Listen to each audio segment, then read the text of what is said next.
دنیاپور میں بھی جماعت اسلامی اور جے یوتھ کے نوجوانوں نے مضبوطی کا مظاہرہ کیا ہے اور قوم کو منانے کی کوشش کی.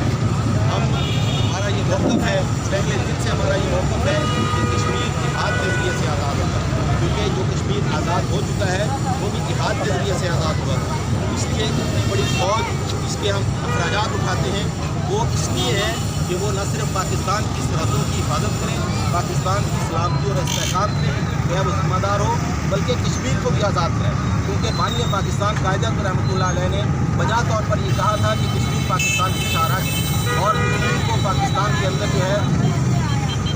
جیسا کہ آپ نے سنا سرئی امیر ڈاکٹر طاہر امیر صاحب کہہ رہے اللہ رب العالمین والصلاة والسلام علی سید المرسلین. محترم بھائیوں،